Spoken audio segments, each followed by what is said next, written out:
profesor Arcadi. Entonces Antonio Grandío, que es profesor también en el máster, está haciendo ahora las pruebas y... Bueno, ya está aquí Arcadi. Hola, buenas tardes, Arcadi. Antonio, espera. Es el profesor del y ara és una altra compañera del Molt bé, em direu unes instruccions tècniques. Este es el micrófono y intentaré pues que esto es lo que això està emitint en directe ara però Ustream, no sé si ho coneixes, no igual, i això és la gravació que farem permanent i és la que té, això no tindrà tanta qualitat. Jo bàsicament seré aquí, això està bé. Molt bé, sí, jo no això tu no te maneges massa, però jo sí que aniré seguint, sense problema. I això és el disc que he ficat pues, Aquí mateix. Està una miqueta sol, Aquí? Yo creo que eso no fue bien, y una bolsaca. Sí. Buenas tardes a todos. Hoy ya está todo preparado. Hoy tenemos la inmensa suerte de contar con el doctor Arcadio Villeres. Ya imagino que os conocéis, porque no me voy a extender a la presentación, porque no hay mejor presentación que su propia clase de mismo. Pero ya sabéis, él es profesor es doctor en economía y es profesor de la Universidad Autónoma de Barcelona. Y desde que el máster es oficial tenemos la suerte de todos los cursos contar con él en la primera asignatura, Israel siempre la primera, y ya me callo, mejor escucharlo a él. Estará con nosotros toda la tarde, como os he comentado, permite, le damos las gracias a Cádiz de que grabemos la clase. La clase la dejaremos después en recursos para que dispongáis de ella y podáis expresarla para la es una choreta y ahora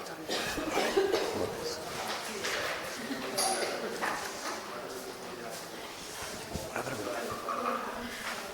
¿Tenéis aquí internet cercano de 6? Sí, aquí. Perquè a les 6 hauria de fer una consulta. Sí, Em direu, aquí mateix que ho hem de... Vale. Gràcies. Bé, bona tarda, buenas tardes. Supongo que castellano, ¿verdad? ¿O valenciano?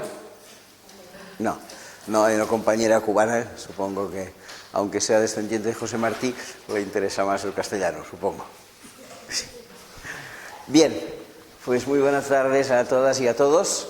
Vamos a iniciar esta sesión de 4 horas, desde ahora hasta las 8, con un pequeño intermedio a las 6. Y además, recordadme que lo de hacer a las 6 en punto, porque he de hablar por una radio a las 6. Y entonces he aprovechado el momento de descanso para que hiciéramos esta intervención. Bien, se trata de que hagamos, como hemos hecho en otras ocasiones y aquí, por suerte mía, me invitan cada año a este máster de la UJI, que hagamos una especie de panorámica general. Estamos en los primeros días de vuestro máster para analizar cuál es la situación del mundo y ver después un poco qué se puede hacer con él. La estrategia que voy a seguir a lo largo de esta tarde es la siguiente. Una estrategia, digamos, que se utiliza mucho en el mundo de la salud. Primero, este planeta está enfermo. Para saber de qué y cómo está enfermo, pues hemos de hacer lo que se suele hacer con un enfermo, es decir, las radiografías, las analíticas pertinentes. Por tanto, lo primero que haré será una fotografía de más que una, 4 o 5 fotografías que intenten presentar una radiografía del mundo en el que nos movemos.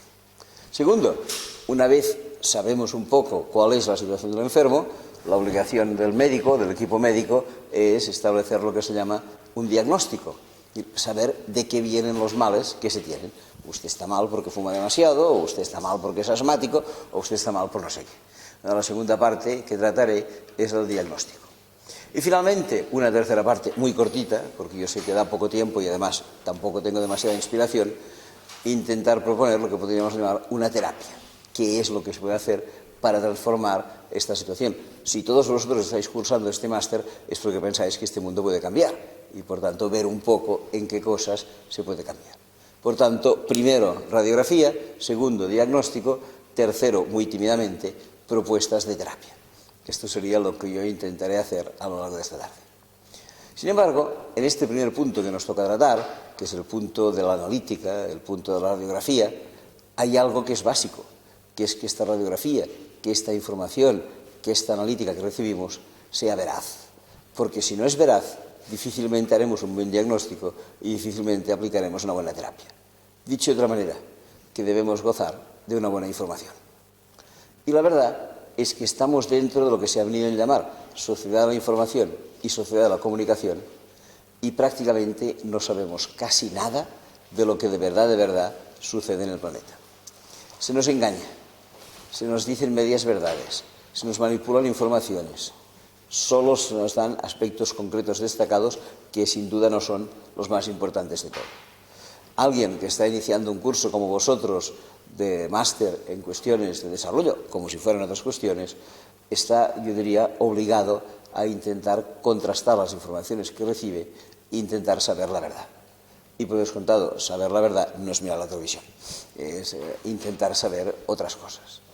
Yo os pondré 3 o 4 ejemplos de cómo esta información que nos llega puede ser una información completamente equívoca o completamente manipulada. Primer ejemplo. En mis tiempos de juventud me gustaba, como a la gente joven le acostumbra gustar, leer novelas de aventuras. En las novelas de aventuras solían aparecer unos personajes, digamos, curiosos, que se distinguían por casi siempre tener un ojo tapado, al mismo tiempo, pues, en lugar de mano, acostumbraban a tener un gancho, un garfio, y finalmente abusaban mucho del ron. Esta gente, como bien sabéis, eran conocidos bajo el nombre de piratas. Bien, los piratas desaparecieron de mi vista cuando dejé de leer novelas de juventud y hace un par de años reaparecieron. Reaparecieron, pero no solo con el sustantivo piratas, sino con un adjetivo, que era somalíes. Piratas somalíes. Y ahora ya se ha generalizado el uso de la expresión piratas somalíes. ¿Y quiénes son los piratas somalíes? Bueno, pues parece que son una gente de muy mala calaña que se dedican a perseguir a pacíficos pescadores españoles que están faenando por aguas africanas. Después resulta que les secuestran. Hace un par de años secuestraron a los marineros de un buque vasco llamado Alacrana. Les tuvieron 2 meses retenidos. Al final el gobierno español pagó el rescate, se les liberó y posteriormente se juzgó a estos piratas somalíes y finalmente hace pocos meses fueron condenados a 200 años de cárcel, que por cierto es una pena que resulta difícil de cumplir. Bien, esto es un poco la historia de lo que pasó. Sin embargo, para mí la pregunta es muy sencilla. ¿Quiénes son los piratas? ¿Ellos o nosotros? En 1985 se creó la Coordinadora Española de ONGs para el Desarrollo. Sacó una primera publicación que tenía que ver con la organización interna de la coordinadora. Pero la segunda publicación, la primera publicación temática de la Coordinadora de ONGs, tenía un nombre, y el nombre era La Pesca. ¿Y qué se explicaba en esta publicación? Repito, aparecida hace 26 años, sobre la pesca. Lo mismo que sucede ahora, que la flota pesquera española abusaba de los recursos pesqueros en África. Mirad, la flota pesquera española es la más fuerte de Europa. En otras cosas no seremos fuertes, pero en flota pesquera sí. Y como que no hay suficiente con las aguas, llamemos peninsulares, para que puedan ir a faenar nuestros pesqueros, buscan otras zonas. Y estas zonas se llaman Marruecos, se llaman Sáhara, se llaman Senegal, se llaman Mauritania, se llaman Angola, Mozambique, lo que queráis. Bueno, pues se decía en esta publicación, y se sigue diciendo ahora, que la flota pesquera española va allí, captura pesca en ingentes cantidades y no paga prácticamente nada a los países a los cuales les quita la pesca. Estos países hace años que vienen reclamando una mejor remuneración para la pesca que nosotros llevamos de allí, y en el mejor de los casos, se les paga por un valor equivalente al 10% del valor de la pesca que nos llevamos. Dicho de otra manera, la flota pesquera española roba el 90% de la pesca que se lleva. Hace muchos años que estos países están reclamando al gobierno español, al Ministerio de Agricultura y Pesca, que establezca diálogo con las flotas pesqueras españolas a fin de que paguen y que remuneren mejor la pesca que se llevan. Nunca se les ha hecho caso. Al final, ¿qué han hecho esta gente? Pues han tomado la justicia por su cuenta. Y han hecho algo que a mí evidentemente no me gusta, porque no me gusta que nadie coja una ametralladora y se ponga detrás de un pesquero. Pero aunque las formas eran muy malas, porque no es manera de hacerlo mediante una ametralladora, en el fondo tenían toda la razón. Reclamaban un mejor valor para su pesca. Tanto es así que he podido ver un informe reciente que dice que desde que esta gente, los llamados piratas somalíes, están actuando, Hay 3 países a los cuales la flota pesquera española ya no acude por miedo. Uno se llama Tanzania, el otro Kenia y el otro Mozambique. Que en estos 3 países en los últimos meses se ha constatado un importante aumento de la pesca local. Pero no solamente esto, las estadísticas demuestran que en estos 3 países el hambre ha bajado considerablemente en estos meses. La conclusión es muy sencilla. ¿Quiénes son los piratas? ¿Ellos o nosotros? ¿Habéis visto algún medio de comunicación español, sea la televisión, sea la radio, sea el periódico, que diga los piratas españoles se van a robar la pesca al África? No lo habéis visto en ningún sitio. En cambio, habéis visto constantemente la otra información. No se engañan, no se engañan. Es un pequeño primer ejemplo de cómo están las cosas. Pongamos un segundo ejemplo. No tiene nada que ver, pero sí que tiene que ver. Un tema que probablemente trataréis ampliamente cuando estéis avanzando en este curso, porque siempre se trata, es el famoso tema de la deuda externa. Yo también diré algo de la deuda externa después. Ahora solo quiero decir que la deuda externa es algo completamente perjudicial para estos países, porque mientras atienden el pago de los intereses y la devolución del capital de la deuda, no disponen de recursos para necesidades básicas de su población. Esto hace muchos años que dura, y precisamente cuando se acercaba el cambio de siglo o el cambio de milenio, algunos, especialmente en Latinoamérica, pensaron que un cambio de siglo era lo que podríamos llamar un año sabático, lo que bíblicamente se llamaba un año de perdón, y que podía darse la ocasión de que con motivo del cambio de siglo, de milenio, se perdonara la deuda en reconocimiento de las dificultades que estos países están atravesando. Y toda la segunda mitad de la década de los 90 fue un continuo de campañas que distintas ONGs de alrededor del mundo realizaban para pedir aquello que tanto se solicitó, la condonación de la deuda externa. Bien, es verdad que llegó el cambio de siglo y no se produjo nada. Hasta que hace relativamente poco, en el mes de septiembre del año 2005, se reunieron, como se reúnen cada año en el mes de septiembre, los 2 máximos organismos financieros mundiales. Uno, que bien sabéis, se llama Fondo Monetario Internacional y el otro se llama Banco Mundial. Y sacaron una noticia bien interesante, que fue reproducida por televisión, por los periódicos, por todo el mundo. Banco Mundial y Fondo Monetario, haciéndose eco de estas peticiones constantes de estos países para que se les condone la deuda, van a hacer un gesto. Y el gesto consistirá, y aquí estaba la noticia, en la condonación de una parte importante de la deuda de los países del tercer mundo y en la condonación de la totalidad de la deuda de los países africanos, puesto que son los que más lo necesitan. La noticia era sin duda muy buena. Iban a perdonar una parte importante de la deuda del tercer mundo e iban después a perdonar la totalidad de la deuda africana. Noticia buena, sin duda. Noticia desincentivadora, también, porque si el Banco Mundial y el Fondo Monetario iban a perdonar la deuda, no hacía falta que nosotros siguiéramos con nuestras campañas. Noticia buena, ciertamente. Noticia desincentivadora, también. Noticia falsa, completamente. Completamente. Porque no es suficiente ver solo aquellos 15 segundos de televisión en que te dicen vamos a perdonar la deuda externa. Por lo general, la televisión da muy mala información. Las noticias aparecen en un momento y desaparecen. Casi siempre suele ser más razonable leer el periódico, porque el periódico, como bien sabéis, tiene aquello que se viene a llamar letra menuda. Y la letra menuda va muy bien, porque la letra menuda amplía la información del titular e incluso en algunas ocasiones lo llega a desmentir. De manera que se trataba de ver qué decía la letra menuda, y la letra menuda no decía tan solo que Banco Mundial y Fondo Monetario perdonarían la deuda. Nos decía algo bien interesante. ¿Cuántos dólares iban a destinar a perdonar la deuda? Aquí estábamos mejor. Y ya no eran solo buenas palabras, eran realidades. Destinarán tantos dólares a perdonar la deuda. Y si ya sabíamos los dólares que se destinarían a perdonar la deuda, ya solo nos faltaba un último elemento de cálculo. ¿Y cuál es el total de la deuda? Para ver si esto que iban a perdonar supone mucho o supone poco. Si no sabíamos cuál era el total de la deuda, ningún problema. Supongo que en esta facultad hay una biblioteca de ciencias sociales, acudes allí, consultas los anuarios de Naciones Unidas y todos ellos te explican cuál es el importe de la deuda. ¿Que no tienes anuarios a mano? Ningún problema. Hay un santo, hoy en día es el santo que más devotos tiene alrededor del mundo, se llama San Google, y tú le preguntas a San Google cuál es el importe de la deuda externa y San Google te lo contesta inmediatamente. De manera que ya sabías por un lado qué es lo que iba a perdonar el Banco Mundial y el Fondo Monetario, sabías por otro lado cuál era el total de la deuda y tan solo te hacía falta una última operación, que si no estoy equivocado se llama regla de 3.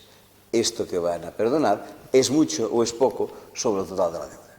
Hizo la regla de 3 y el resultado fue excelente, admirable, diría yo. Suponiendo que el Banco Mundial y el Fondo Monetario acabaran cumpliendo sus promesas, paréntesis, llevan 6 años y no las han acabado de cumplir, cierro paréntesis, suponiendo que el Banco Mundial y el Fondo Monetario cumplieran sus promesas, acabarían perdonando el 1,4% de la deuda del tercer mundo. Contentos y engañados. No es verdad que los piratas sean los somalíes, somos nosotros. No es verdad que el Banco Mundial sea generoso y perdone la deuda, no la perdona. Tercer ejemplo. Un periódico que tengo por serio, y por tanto no me refiero a La Razón, ni me refiero a La Gaceta, ni cosas por el estilo, me refiero a La Vanguardia, hace un cierto tiempo, en domingo y en primera página, nos decía lo siguiente. Hago constar lo del domingo y lo de la primera página por 2 razones. Porque, como bien sabéis, el domingo es el día en que la gente más suele leer el periódico y la primera página es aquella que leen incluso los que no lo compran, porque ven el periódico colgado en el kiosco. De manera que una noticia en un periódico importante como La Vanguardia, en un domingo y en una primera página, puede tener una cierta repercusión mediática. ¿Qué nos decía en este domingo La Vanguardia? A grandes titulares en primera página. España, segundo país de Europa con mayor número de inmigrantes. Tal cual está el patio en el tema migraciones, y después hablaremos de ella, no hay ninguna duda que una noticia de este estilo a algunos les podía generar aquello que se ha venido a llamar alarma social. Sin embargo, La Vanguardia decía, oiga, si ustedes quieren saber más del asunto, acudan a las páginas anteriores y verán la noticia ampliada. Te ibas a las páginas anteriores y efectivamente La Vanguardia en estas páginas anteriores te ofrecía 2 columnas. Una primera columna en la que aparecían los distintos países de Europa ordenados por el número de inmigrantes. Y efectivamente, en esta columna, España ocupaba un lugar bien destacado. No era exactamente el segundo, como decía la portada, era el tercero, pero se ve que una noticia, cuando pasa de portada a páginas anteriores, pierde un lugar en el ranking. Muy bien. Pero lo interesante no era esto, lo interesante era la siguiente columna, porque la siguiente columna decía países de Europa, ordenados por número de inmigrantes, pero no expresados en cifras absolutas, sino en cifras relativas. Dicho de otra manera, inmigrantes por cada 100 habitantes. Porque de verdad, cuando la inmigración es significativa, no es cuando hay muchos o cuando hay pocos, sino cuando hay muchos o cuando hay pocos por cada 100 que viven allí. Si solo miramos cifras absolutas, España tendrá más inmigrantes que Andorra. Pero si miramos cifras relativas, Andorra tiene más inmigrantes que España. De manera que tenías que consultar esta segunda columna, y en esta segunda columna España no ocupaba el segundo, no ocupaba el tercero, ocupaba el 8º lugar de la lista. No se puede engañar a la opinión pública, diciéndole que España es un país lleno de inmigrantes, diciendo que nuestros pescadores son unos santitos, diciendo que nosotros somos unos buenazos que perdonamos la deuda, cuando nada de esto es verdad. Hay que tener en cuenta qué noticias nos llegan. Y todavía una última noticia al respecto, que también os la quiero comentar. Vosotros sabéis que hace bastantes años, quizá no sé si por juventud lo llegasteis a alcanzar o no, concretamente hace 7 años, el día 15 de febrero del año 2003, miles y miles de personas salimos a la calle diciendo que no nos gustaba una guerra en Irak. Muy bien, millones en todo el mundo dijeron que no a la guerra de Irak. Curiosamente, hay en paralelo una guerra, igual que la de Irak, que se llama guerra de Afganistán, que para mí tiene unas connotaciones idénticas, pero que nunca ha motivado grandes movilizaciones. La pregunta es ¿por qué? 2 guerras que a mi modo de ver son iguales, una mueve a miles de personas y la otra no mueve prácticamente a nadie.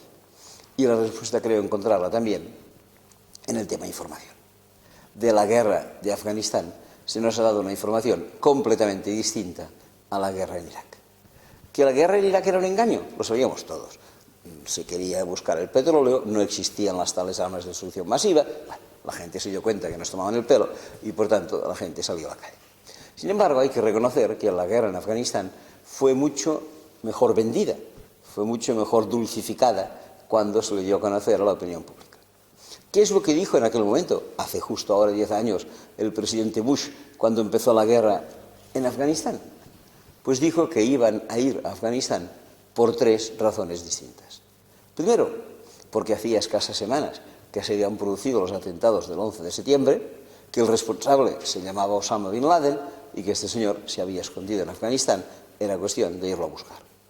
Segundo, que la mujer afgana estaba en unas condiciones deplorables que le obligaban a andar siempre tapadita completamente, que estaba sometida a sus maridos, etc., y que se trataba de liberar a la mujer afgana.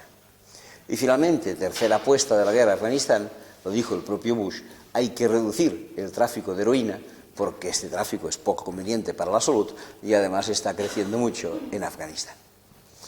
Frente a estas tres razones aparentemente humanitarias, nadie se iba a oponer. ¿Quién diría que no había que buscar a Bin Laden? ¿Quién diría que no había que mejorar a la mujer afgana? ¿Quién diría que no había que perseguir la heroína? Estábamos todos de acuerdo. Sin embargo, ahora han transcurrido más de 10 años y nos damos cuenta que ninguna de estas razones se aguanta. Nada de esto se ha cumplido. ¿A Bin Laden le han encontrado? Por descontado, pero mira por dónde, no en Afganistán, sino en Pakistán. Y además, todo el hecho que rodea a la vida y muerte de Bin Laden, para mí es una sospecha enorme, que yo no llegaré a descubrir porque moriré antes, pero que me plantea serias dudas. Y yo creo, y lo digo sinceramente, al igual que el 68% de los alemanes, fruto de una encuesta reciente, que los atentados de Nueva York fueron promovidos por el propio gobierno norteamericano. Me moriré sin saberlo, porque es evidente que los documentos secretos no saldrán hasta dentro de muchos años, pero mi opinión firme es exactamente esta. Pero en fin, independientemente de esto, lo que es evidente es que el señor Osama Bin Laden, no sé si lo sabéis, tenía un hermano que se llamaba Salem Bin Laden, y Salem Bin Laden era socio de Bush en un negocio de petróleo que tenía en Texas. Otra cosa curiosa, el padre de los hermanos Bin Laden falleció en 1968 en un accidente de avioneta, cuando en su avioneta se dedicaba a vigilar los pozos de petróleo por encargo de su patrono. ¿Y cuál era el patrono del padre Bin Laden que le hacía vigilar los pozos de petróleo y que, según parece, le dejaba avionetas en malas condiciones? Bueno, pues era un señor llamado Prescott Bush, que no era ni más ni menos que el abuelo de un presidente Bush y el padre del anterior presidente Bush. Por cierto, abuelo de los Bush, que con este negocio de petróleo, hacia los años 30 del siglo XX, hizo un magnífico y extraordinario negocio, acumuló millones y millones, la mayor parte de los cuales los destinó a un amigo suyo, residente en Alemania, llamado Adolfo Hitler.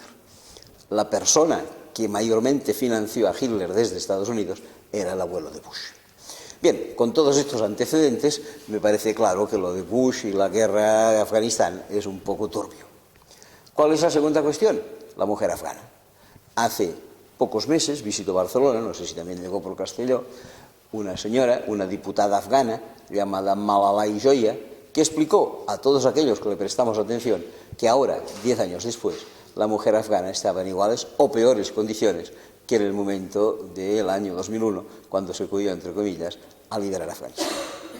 Y finalmente, y tercera cosa, el motivo, como sabéis, era reducir el tráfico de heroína.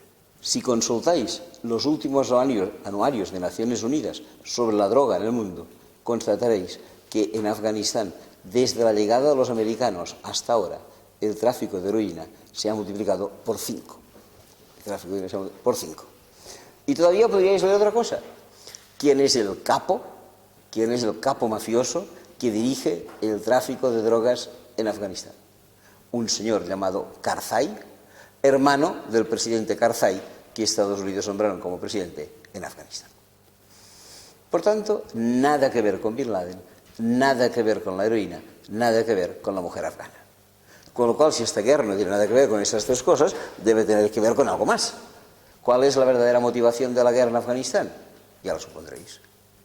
Cuando se llegó a Kabul por parte de las tropas aliadas, inmediatamente se constituyó un gobierno, presidido por un tal Karzai, hermano del anterior.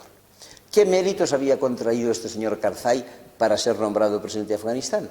2 méritos concretos. Los 10 años anteriores a su nombramiento como presidente de Afganistán, durante 5 años había sido agente de la CIA norteamericana y durante 5 años más había sido directivo de una notable industria de petróleos de Estados Unidos que trabaja en Afganistán, llamada ONOCAL. Aunque ya no tuvieras nada de hacer de presidente, solo por el hecho de ser de la CIA y directivo de una empresa de petróleos, ya tenías méritos suficientes para que te nombraran presidente de Afganistán. El señor fue nombrado presidente de Afganistán y tan pronto empezó a ejercer la presidencia, se reunió con 2 presidentes más, uno del país que está al oeste de Afganistán, que se llama Turkmenistán, y otro del país que está al este de Afganistán, que se llama Pakistán. Los tres presidentes reunidos decidieron que ahora que eran buenos amigos, harían algo bien interesante: construir un oleoducto. Turkmenistán hace frontera con el Mar Caspio. El Mar Caspio es riquísimo en petróleo. Y entonces este oleoducto lo que haría es extraer el petróleo del Mar Caspio, canalizarlo en primer lugar a través de Turkmenistán. Acto seguido este petróleo pasaría a Afganistán. Finalmente de Afganistán entraría en Pakistán, saldría del Pakistán en el Océano Índico, en donde, según los mismos periódicos de la época, este petróleo sería cargado en buques petrolíferos que se lo llevarían hacia los Estados Unidos. Os aseguro que la guerra de Afganistán, aunque más disimulada, es igual que la guerra de Irak, una guerra por el petróleo, con un añadido estratégico importante, que Afganistán tiene desde el punto de vista geográfico una situación privilegiada. Afganistán está cercano a Rusia, cercano a China, cercano a la India, cercano al Pakistán, cercano al Oriente Próximo, cercano a todos aquellos puntos estratégicos que a Estados Unidos le interesan. Y por eso tiene allí, desde hace 11 años, ahora pronto hará 11 años, 160.000 soldados inamovibles en la zona. Nada que ver con las razones que se nos han explicado. Pero la gente todavía sale a la calle, ahora poco porque la guerra está finalizando, por la guerra de Irak, y nadie ha salido a la calle por la guerra de Afganistán. Vivimos completamente engañados. Pienso que estos 4 ejemplos que os he dado son suficientes para expresar de qué manera hemos de mirar con lupa cualquier información que nos llegue. No podemos creernos nada de nada. ¿Y por qué los medios de comunicación nos engañan de esta manera? Bueno, por algo muy sencillo y muy elemental. Porque los medios de comunicación no son libres, están a las órdenes de sus propietarios, y sus propietarios tienen intereses claramente marcados. Hace algunos meses cayó en mis manos un estudio, a mí me gustó, elaborado en un lugar tan lejano como la Facultad de Ciencias de la Comunicación de la Universidad de Santiago de Chile. ¿Y qué decía este estudio? Sencillamente analizaba qué personas gobernaban los 12 más media más importantes de los Estados Unidos. 12 más medias cuyo nombre conocemos todos. Uno será la CNN, el otro será el Washington Post, el otro el New York Times, el otro Rupert Murdoch, el otro Walt Disney Productions, el otro Times Warner, y así hasta 12. Muy bien, 12 medios. Cada uno de ellos tenía un consejo de administración que de promedio tenía a unas 15 personas en el consejo. 15 personas por 12 medios significa 180 personas. 12 medios que, como sabéis, causan impacto en la opinión pública mundial. Lo que dice la CNN va a misa en casi todas las televisiones del mundo. Muy bien, pues de las 180 personas implicadas en el consejo de administración de estas 12 empresas, de 20 personas el informe no decía nada, se ve que no tenía información suficiente. Pero de las otras 160 daba todos los detalles.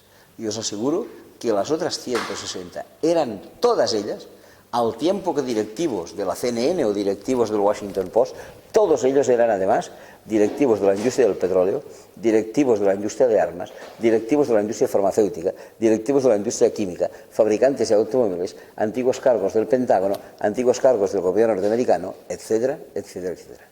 Ninguno de estos 160 personajes era una persona libre. Todos ellos estaban al servicio de unos intereses determinados.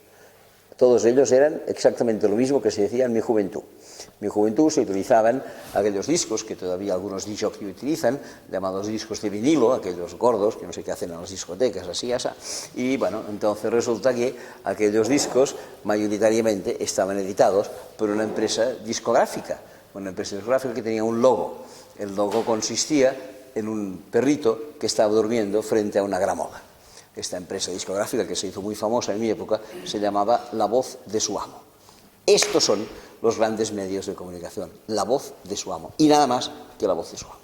Con lo cual es evidente que nos dirán lo que nos interesa a nosotros saber, lo que les interesa a ellos decirnos para que quedemos convencidos.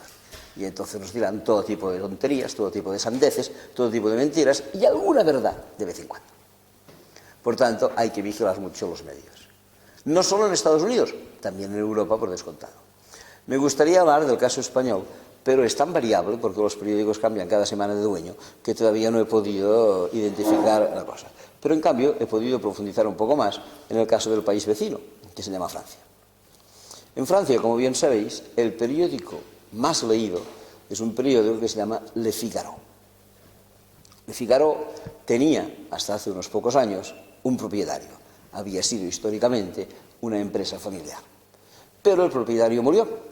Los hijos no querían sucederle en el negocio, se puso el periódico a la venta y finalmente lo ha adquirido un señor que no lo ha adquirido en su totalidad, pero sí en el 80%, lo cual significa que es prácticamente el dueño absoluto. ¿Quién es este señor que hoy en día es el dueño casi absoluto de Le Figaro? Un industrial francés que se llama Serge, es decir, Sergio, Dassault, escrito Dassault, D-A-S-S-A-U-L-T, Serge Dassault. Me entretuve mirando la biografía del señor Serge Dassault. Primera característica, el señor Serge Dassault es el más importante fabricante francés de aviones de combate. Segundo dato, el señor Serge Dassault tiene encima de él una pena firme, firme significa sin apelación en tribunal superior posible, de 9 años de cárcel por estafas cometidas en Bélgica, país que no pisa jamás por lo que le pudiera pasar. Y finalmente el señor Dassault, hace escasamente 9 o 10 meses, ha sido destituido de la alcaldía de su pueblo, una población cercana a París, llamada Corbeil-Essonnes, porque se ha descubierto que el señor había manipulado el voto para hacerse elegir alcalde. Pues bien, esta figura entrañable, primer fabricante de aviones de combate en Francia, ladrón con 9 años de cárcel en Bélgica y manipulador de votos en su pueblo, este señor hoy por hoy es el dueño del mayor periódico de Francia. Pero con un pequeño detalle añadido. Su padre no era Serge Dassault, era Marcel Dassault. Y Marcel Dassault no tenía Le Figaro, porque esto lo ha comprado su hijo, pero sí que era el mayor fabricante francés de aviones de combate, al igual que el hijo. Pero además tenía un afiliado. El señor Marcel Dassault era un padrino. No padrino de boda o padrino de bautizo, padrino en el sentido marlon-brandiano de la palabra, padrino. ¿Y de quién era padrino este señor Dassault? Pues era padrino de un joven francés, al cual le financió los estudios, le financió el posgrado en el extranjero, le financió los primeros trabajillos que el joven encontró al regresar a Francia, y después de haberle ayudado totalmente, le dijo a este joven: ahora ha llegado el momento en que debas espabilarte, búscate bien la vida y así tendrás ocasión de devolverme los favores prestados. El joven se espabiló, y mucho se espabiló, y estoy convencido que le ha devuelto con creces los favores prestados al señor Dassault, porque el tal joven hoy en día no es tal joven, es un señor jubilado que se llama Jacques Chirac, que como sabéis fue largamente presidente de Francia. Muy bien. Un pequeño detalle, si queréis, ya para completar la saga familiar. El señor Dassault hijo es el padrino, es el dueño de Le Figaro, el señor Dassault padre es el padrino de Chirac, y el señor Dassault abuelo. Interesante. ¿Quién es el señor Dassault abuelo? Pues un señor que no se llamaba Dassault, que se llamaba Bloch, B-L-O-C-H, Bloch. Y os preguntaréis, pues si se llamaba Bloch, ¿por qué su hijo se llama Dassault? ¿Es que debe ser el abuelo materno? No, no, es el abuelo paterno. ¿Y cómo se pasó de llamar Bloch a llamar Dassault? Pero algo muy sencillo. El abuelo Dassault, es decir, el abuelo Bloch, también se dedicaba a las armas, al igual que el hijo y al igual que el nieto. Pero no se dedicaba a los aviones de combate, porque como se supone en su tiempo, había pocos. El hombre se dedicaba a los carros de combate, de los cuales, por cierto, fue el primer suministrador de Francia en la Primera Guerra Mundial. El señor Bloch estaba encantado con la actividad a la que se dedicaba, que era la construcción de carros de combate, acudió al registro civil y se cambió el apellido. Él se llamaba Bloch, pero seguramente sabéis que un carro de combate en francés se llama un char d'assaut, igual que en castellano se llama un carro de asalto. El señor, entusiasmado con la actividad a la que se dedicaba, fue al registro, se cambió el apellido y de llamarse señor Bloch se pasó a llamar señor Dassault, es decir, señor carro de combate. El dueño del señor carro de combate hoy en día es el dueño del más importante periódico de Francia. Bien, creo que con esto está claro que los medios de comunicación no son libres. Y vosotros diréis, ¿y podemos saber la verdad? Sí, sí y sí. Pero por descontado, no mirando la televisión, no leyendo Le Figaro y buscando informaciones en otro sitio. Afortunadamente estamos en una era en que ya no debemos ser exclusivamente pasivos. Podemos ser interactivos y podemos de cualquier manera mirar qué es no solo lo que nos dice la televisión, la radio o el periódico, sino qué es lo que nos dice Internet. a través de páginas web de confianza y a través de informaciones precisas. Y vuestra obligación, como universitarios, como gente que realizáis un máster, como gente preocupada por el desarrollo, es intentar no solamente buscar para vosotros, sino buscar para la opinión pública de qué manera se puede difundir la verdad, para que no vivamos siempre completamente engañados. A mí, por ejemplo, una manera de acceder a la información, no es la única, pero es la que os propongo, que me encanta, me la facilita justo otro gran periódico francés, que se llama Le Monde. Le Monde tiene un mensual que se llama Le Monde Diplomatique. Yo diría que si estáis en este máster casi sería obligatorio leerlo cada mes. Además, como bien sabéis, tiene una versión no solo francesa, aunque el nombre es el Diplomatique francés, tiene una versión castellana editada a 2 pasos de aquí, en Valencia. Y en Valencia se edita cada mes un Le Monde Diplomatique que nos explica cuáles son los principales conflictos, las principales situaciones del mundo, en castellano, porque aquí se edita en castellano. Y además, no solamente esto, siempre que finaliza un artículo sobre algo, nos ofrece una información complementaria para que podamos profundizar si nos interesa en aquel tema. Y a veces encuentras cosas verdaderamente curiosas. Os explicaré una de ellas y dejo ya el tema informativo. No es exactamente de Le Monde Diplomatique, pero es del periódico Le Monde, para el caso es lo mismo. Hace unos años, seguramente sabéis, que frente a las costas gallegas chocó un buque llamado Prestige, que dejó todo tipo de porquería durante bastantes semanas y ensució de una manera clara las rías gallegas. A partir de aquel momento, toda la prensa centraba la información en algo que podía ser interesante, pero que no lo era mucho, que era cuántos metros de porquería iban teniendo las rías gallegas de aquel petróleo desbocado. Yo aprendí en aquel momento que esta porquería se llamaba chapapote. Y a partir de aquel día los periódicos os decían: hoy hay tantos metros cuadrados de chapapote, mañana hay tantos metros cuadrados de chapapote. ¿Está bien? Bien. Pero para mí la información importante no era esta. Para mí la información importante es cuál es el granuja dueño del petróleo que lo ha conducido sin ninguna condición de seguridad y que ha podido tener este choque. Porque había cosas sospechosas. La primera de las cuales era que el Prestige, aunque era un buque que transportaba petróleo, no reunía las condiciones que ha de reunir un buque petrolero. Yo no las conocía, las aprendí aquel día. Un buque petrolero ha de tener siempre lo que se llama un doble casco. Un primer casco y un segundo casco de protección, porque si hay algún incidente en uno de los 2 cascos, no se marche la mercancía transportada. Pues bien, el Prestige no era un buque de doble casco, era un buque de un único casco. Situación, por lo demás, inverosímil, porque el ministro de Fomento de la época se llamaba Álvarez Cascos. Pero parece que este no era el tema más importante. Bien, el buque no tenía doble casco. En segundo lugar, ¿qué más pasaba? Que los marineros que tenían que haber protegido de esta catástrofe no tenían ninguna experiencia en el transporte de petróleo. Los 23 o 24 marineros, excepto el capitán, habían sido enrolados todos ellos el mismo día en que el buque se puso en marcha desde Letonia, y cuando llegaron a las costas gallegas llevaban 15 días manejando un buque del cual no sabían nada de nada. Y finalmente, el dueño de este petróleo era tan avaro que no quiso tomar los seguros pertinentes, de manera que no se pudo indemnizar a las personas que habían quedado afectadas. Para mí la gran pregunta no era cuánto chapapote había, era cuál es el caradura dueño de este petróleo que no pone doble casco, que no hace los seguros pertinentes y que enrola marinos sin ninguna experiencia. Aquí hubo uno que pagó los platos rotos, que era el capitán del buque, el único que tenía una cierta experiencia y que al final fue el culpable y hizo aquello que se llama, por lo general, de cabeza de turco. Situación, por lo demás, curiosa, porque el señor no era turco, era griego, pero le tocó, de todos modos, pagar las culpas. Bien, pero en realidad para mí lo interesante no era esto. Para mí lo interesante era saber cuál es el dueño del petróleo. Nadie me lo decía. Y al final, este periódico que aprecio, que se llama Le Monde, un día me decía: ya hemos identificado al dueño del petróleo. ¿Quién es este dueño del petróleo? Según decía el periódico, una empresa suiza llamada Crown Resources.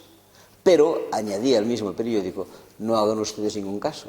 Crown Resources no es otra cosa que una tapadera situada en Suiza, que es donde tenía la sede Crown Resources, del verdadero dueño del petróleo, que es una empresa rusa llamada Alfa Group, en la que tiene muchos intereses personales un tal Vladimir Putin. Uno de los responsables de ese petróleo era Vladimir Putin. Al día siguiente, un periódico que todos conocéis y que se llama El País decía: reproducimos por su interés el artículo aparecido ayer en Le Monde sobre el petróleo del Prestige. Yo pensé, hombre, es un poco irregular, porque si el accidente se produce en España, el país tendría que ser el que informara y Le Monde el que reprodujera. Pero no, como que no se habían enterado, pues era Le Monde el que lo decía y el país quien lo reproducía. ¿Y quién reproducía el país? El responsable del petróleo del Prestige es una empresa suiza llamada Crown Resources, pero no hagan ustedes ningún caso de ello, porque Crown Resources es la filial situada en Suiza del verdadero dueño del petróleo, una empresa rusa llamada Alfa Group. Punto final. Ni una sola referencia al señor Vladimir Putin. Tengo en casa las 2 fotocopias guardadas como un tesoro para demostrar cómo informa Le Monde y cómo informa el país. Bien, vale la pena que sepamos un poco, por tanto, identificar las noticias. Identificar las noticias significa perder bastante tiempo buscando estas páginas web, buscando esto. Y diréis, tenemos ese tiempo. Os aseguro que si dejáis de mirar el televisor las 2 horas de promedio que la gente mira el televisor, tendréis todo el tiempo del mundo. Y si además dejáis de mirar Telecinco, incluso seréis inteligentes. De manera que el tema de la información ha de funcionar con estos parámetros. Bueno, termino ya, por tanto, el tema de la información, que me conducía a decir que teníamos malas radiografías. Pero una vez ya sabemos que tenemos que buscar buenas radiografías, ahora entremos en lo que sería propiamente dicha la primera parte de mi charla. ¿Y cuáles son estas radiografías? ¿Qué imágenes nos ofrecen estas radiografías? Hombre, pues la primera de las imágenes que nos ofrece es, sin duda, ahora, yo diría que no solo ahora, sino a lo largo de toda la historia de la humanidad, es la peor de las radiografías que podemos obtener. Y se llama hambre en el mundo. Os aseguro que aunque pasen milenios y milenios, no hay peor catástrofe en la humanidad que el que la gente se muera de hambre. Hace 5 o 6 meses tuve ocasión de escuchar en Barcelona una conferencia de un personaje nacido muy cerca de aquí, nacido en Tortosa, que se llama Federico Mayor Zaragoza y que, como sabéis, fue durante mucho tiempo el director general de la UNESCO. Probablemente sea la persona de nuestro país que más tiempo haya pisado oficinas de Naciones Unidas. ¿Y qué nos decía este señor, al que suponemos bien informado por el cargo que ha ocupado? Pues que, de acuerdo con sus informaciones, unas 80.000 personas mueren de hambre a diario. Os aseguro que no hay en este planeta peor catástrofe que la muerte diaria de 80.000 personas de hambre. Ninguna otra catástrofe tiene esta dimensión. Ninguna. Este año hemos estado preocupados por el terremoto en Japón a principios de año. Muy bien. ¿Cuánta gente habrá muerto en Japón? Dicen que unas 20.000 personas. Paréntesis. Y las que morirán de cáncer los próximos años. Cierro paréntesis. Pero muy bien. ¿Cuánta gente es 20.000 personas? Una cuarta parte de las que morirán el día de hoy de hambre en el planeta. El año pasado la catástrofe fue todavía de mayor dimensión. El terremoto en Haití.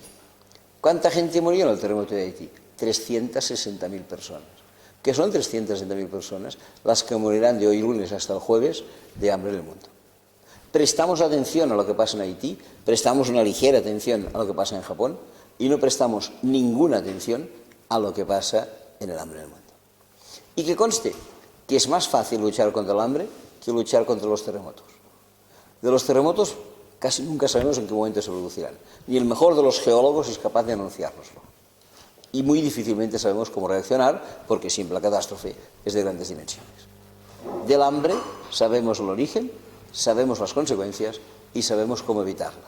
Y no hacemos nada para hacerlo. Somos unos verdaderos irresponsables. En un curso sobre desarrollo, este ha de ser, sin duda, el tema de mayor preocupación de todos. Soberanía alimentaria. Ni más ni menos que este. Muy bien, 80.000 personas mueren de hambre cada día. Pero daros cuenta de una cosa. En el mes de junio del año 2008 se reunió la FAO. La FAO, como bien sabéis, es la Organización de Naciones Unidas encargada de los temas de agricultura y de alimentación. ¿Qué dijo la FAO en esta reunión? Dijo que era inaceptable que tantos miles de personas murieran a diario por hambre.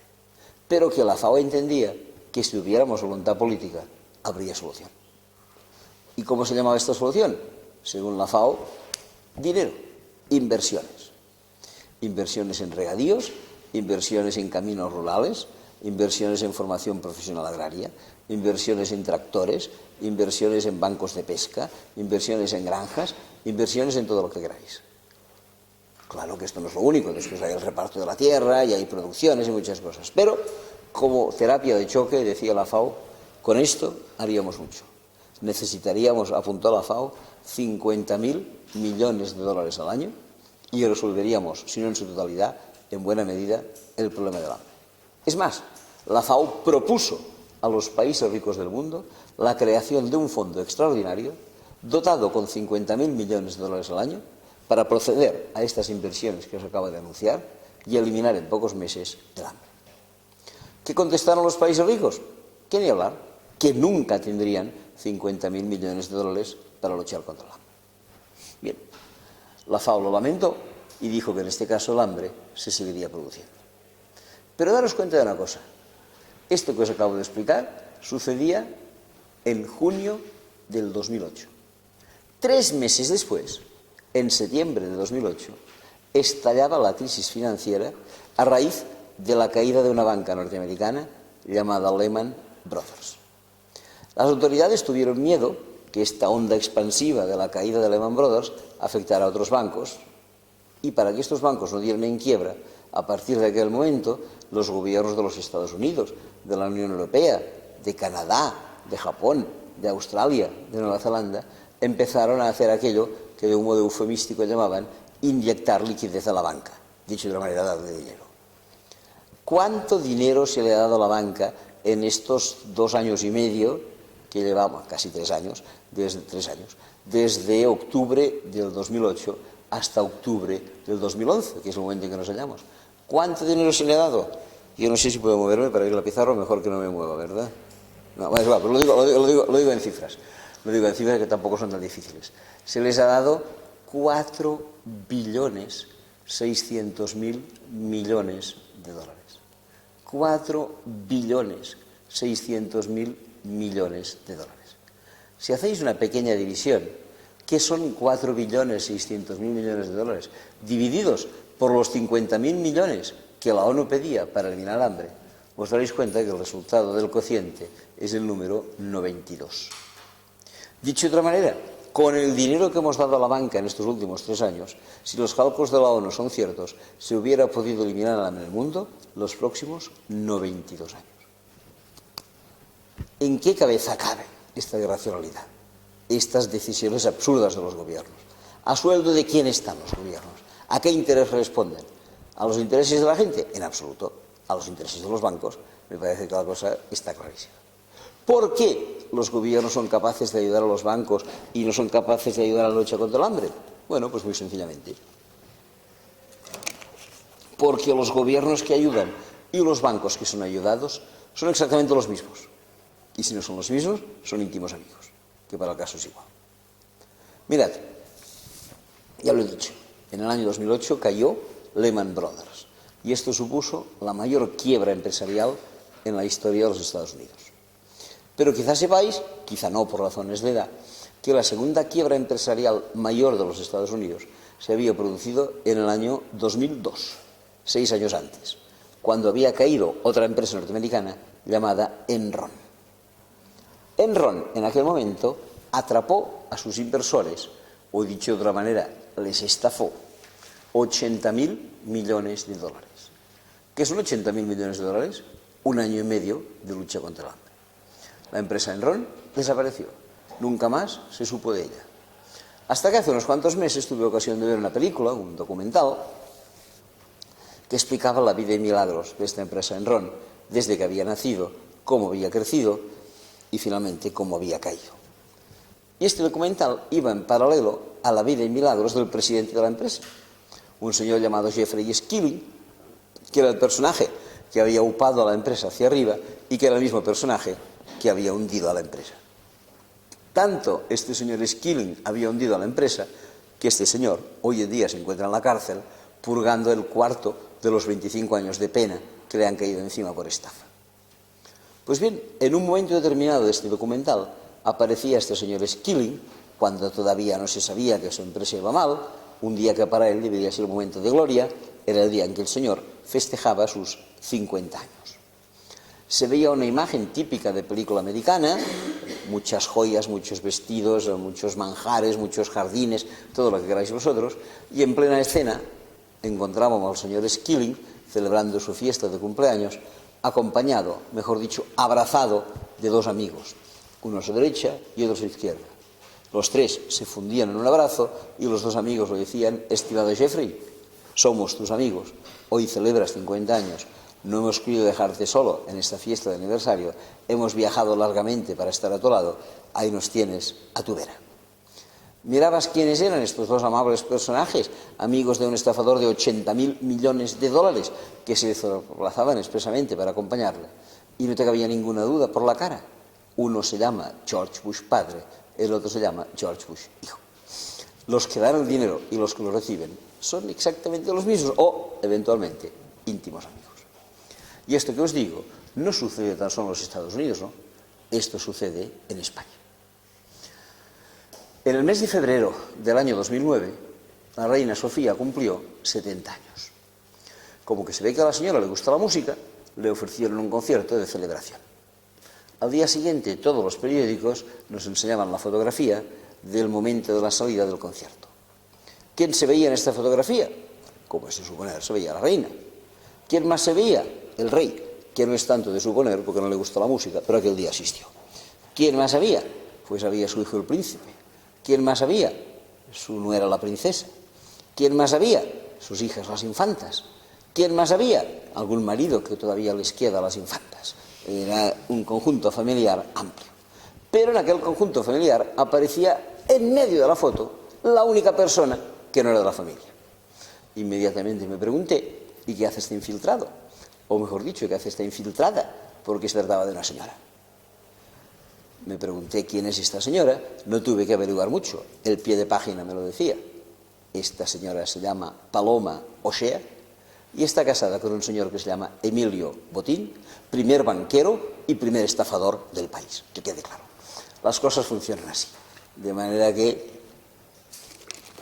cuando hay aniversarios, los Bush se reúnen con los Skilling y la familia real se reúne con los Botín y se terminó. Y por eso hay dinero para la banca y no hay dinero para el hambre. Y mientras tanto el hambre va subiendo y va subiendo y va subiendo inexorablemente a razón de unos 80 millones más de hambrientos cada año. Esta era la primera fotografía que os quería mostrar en esta radiografía. Pasemos a la segunda, muy parecida a la primera. Si la primera fotografía era la del hambre, la segunda es la de la sed, la del agua. ¿Y cómo está el agua repartida en el mundo? Tan mal como la comida. Unos mucha agua, otros poca agua. Quien más agua tiene en este planeta son los ciudadanos de Estados Unidos y de Canadá, que consumen alrededor de 550 litros de agua por persona y día. 550 litros que obviamente no se beben, porque no les convendría, sino que cuando hablamos de 550 litros de agua nos referimos a los del regadío, a los de las piscinas, a los del consumo industrial, familiar, agrario, dividido por el número de habitantes. 550 litros por persona y día. Y en Europa se consume menos agua, 350 litros de agua por persona y día. En España, menos todavía, porque como bien sabéis, se trata de un país seco en el que el consumo de agua oscila alrededor de los 200 litros de agua por persona y día. Pero mirad, de vez en cuando hay buenas noticias y no las podemos olvidar. Hace un par de años se produjo en Cataluña, supongo que por aquí también, una sequía importante. En aquel momento las autoridades, la Generalitat, el Ayuntamiento de Barcelona, empezaron a dictar instrucciones a la gente diciendo: oiga, cuidado, que los embalses están vacíos, vamos muy mal de agua, procuren ustedes ahorrar, no tener gasto inútil, no regar, no llenar las piscinas, etcétera, etcétera.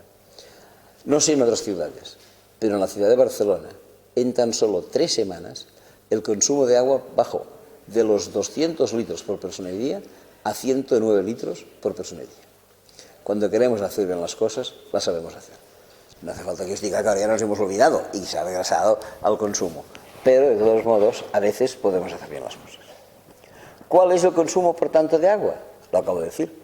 Estados Unidos, 550 litros. Europa, 350 litros. España, 200 litros. Barcelona, en días preocupantes, 109 litros.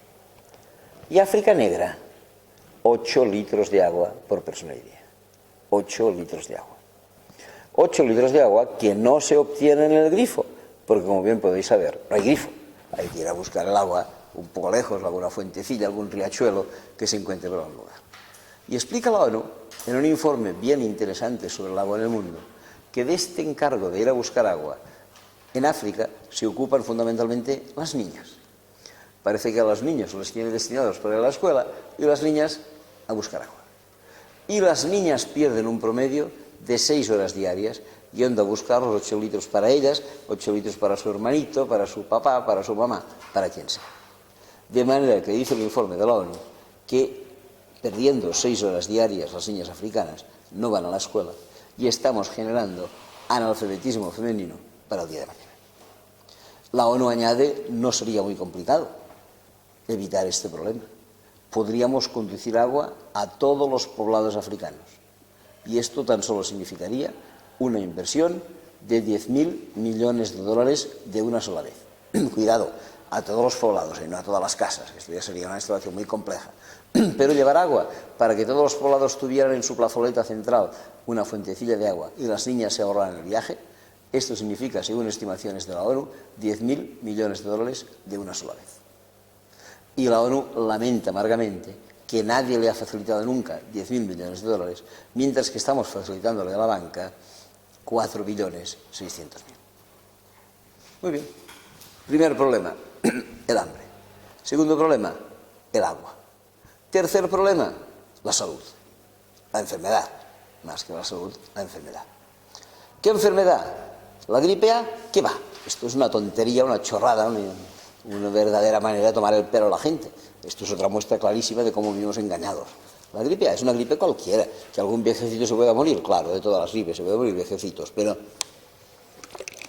que esto fuera una pandemia era fruto de la idiotización de toda la población y no era ni más ni menos que fruto del interés de los grandes laboratorios farmacéuticos en poderse sacar de encima unos stocks de un producto llamado Tamiflu que habían fabricado 6 años antes porque tenían miedo de una gripe que no llegó, llamada la gripe aviar, y que ahora que los productos estaban a punto de caducar, se trataba de sacárselos de encima y más que se los engulleran los laboratorios, mejor que se los engulleran los ciudadanos pagando sus impuestos para que el gobierno los adquiriera. Y fruto de esta enorme imbecilidad ya tienes a los ministros de Sanidad, o a la ministra en este caso, dándose inyecciones de vacuna, y a la consellera de Salud dándose inyecciones de vacuna. Impresentable, impresentable. Como los ciudadanos somos unos verdaderos corderitos de algo que no tiene ningún peligro, que no sirve para nada, todos estúpidamente por el miedo, obedeciendo a las instrucciones de los laboratorios. ¿Y cuál era el laboratorio impulsor del Tamiflu? Un laboratorio americano llamado Glass Science. ¿Quién era el propietario de Glass Science? Un señor llamado Donald Rumsfeld, ministro de la guerra del señor George Bush. Así van las cosas. Nada de enfermedad, nada. Hablemos de enfermedades serias, por ejemplo el SIDA. Del SIDA, según Naciones Unidas, sufren en el mundo 40 millones de personas, de los cuales cada año mueren 4 millones. Esto significa un 10%, pero la muerte de este 10% no reduce de 40 a 36 el número de enfermos, porque también cada año 4 millones se infectan de nuevo. De manera que empezamos con 40, se mueren y pasamos a 36, se infectan y volvemos a 40. Hace ya bastantes años que el mundo está estabilizado en estos 40 millones de infectados. Lo más grave no es esto. Lo más grave es que de estos 40 millones de infectados, el 60%, es decir, 24 millones, viven concentrados en el África negra. Y de estos 24 millones de personas con SIDA en el África negra, tan solo 1 millón recibe tratamiento médico y farmacológico.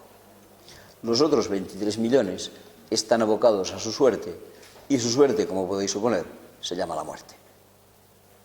¿Por qué? ¿Por qué en Estados Unidos, en Europa, en Japón, en Canadá, la gente que tiene SIDA puede hoy por hoy recibir un buen tratamiento, todavía no curativo, no se ha descubierto la curación, pero sí que aquellos que se tratan pueden tener muchísimos años de esperanza de vida con muy buena calidad, mientras que aquellos que viven en África solo pueden esperar la muerte?